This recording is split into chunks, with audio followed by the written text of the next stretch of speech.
a block of mass 25 kilograms is held in equilibrium by two light inextensible ropes that pass over smooth pulleys as shown in the diagram. So we have a 25 kilogram block here, which is where the string here is 45 degrees to the vertical and the string here is at 30 degrees to the vertical, and they pass over these smooth pulleys as shown in the diagram.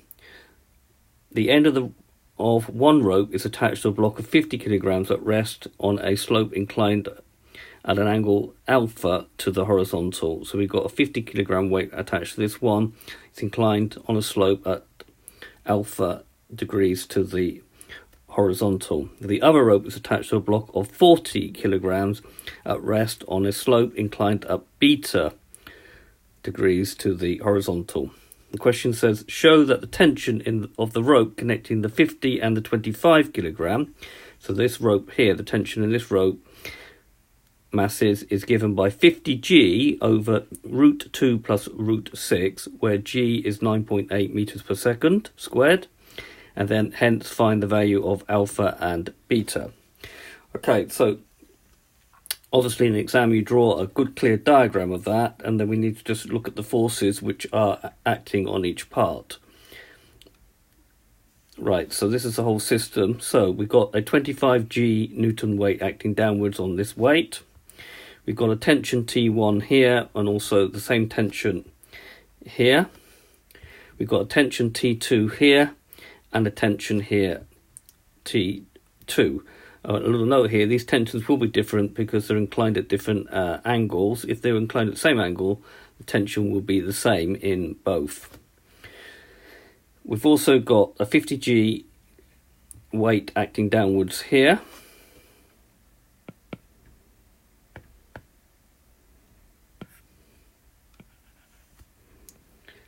And a 40g Newton weight acting downwards there.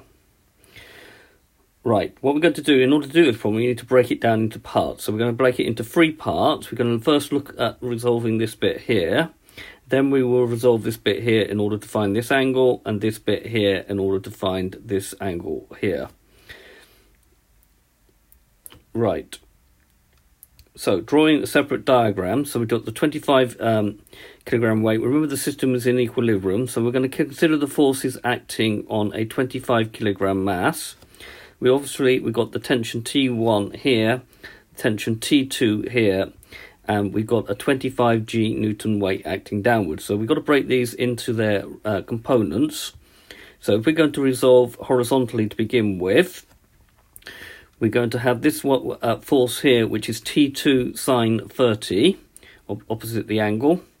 So it's T2 sine 30, and then we're going to subtract this one here, which is going to be T1 sine 45, T1 sine 45, and that's equal to 0.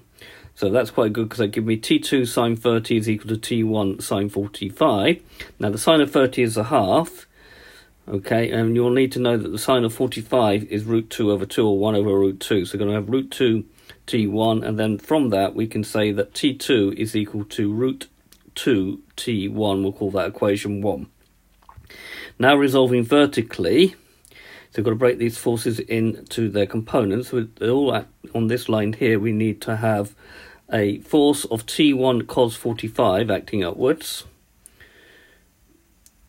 and a force of T2 cos 30 acting upwards. They're both adding together, and then we'll need to subtract from it the force acting downwards, which is 25g newtons, which is equal to 0.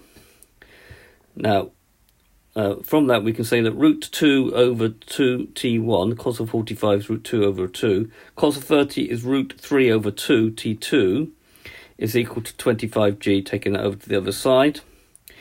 And then from this here, we can replace this being root 2 T1 plus root 2 root 3 T1. Now, because we had a common denominator here, we can take it up here and say this is now 50g. And then we've got a common factor of T1, we've got root 2, and then root 2 times root 3 is root 6, is equal to 50g.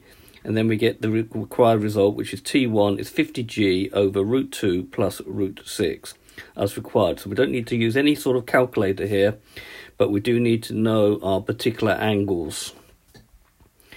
Right, now looking at the 50 kilogram mass, so we're just splitting the problem up. That was T1. We've got a weight of 50g acting downwards, and that will be at an angle of alpha degrees to this vertical here, which is perpendicular to the line of the slope.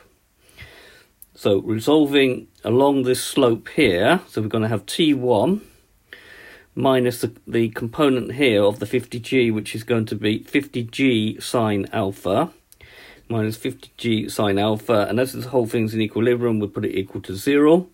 Therefore, 50g over root 2 plus root 6, because we know that T1 is equal to that from part A, is going to be equal to 50g sine alpha. Now, the 50g's will cancel out, and therefore we will get that sine alpha is 1 over root 2 plus root 6. And then using our calculator, so alpha is sine to the minus 1 of 1 over root 2 plus root 6, which happens to be 15.0 degrees.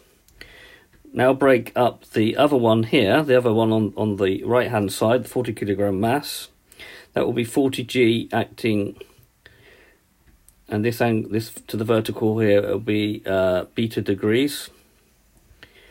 So consider the 40 kilogram mass resolving again along the slope.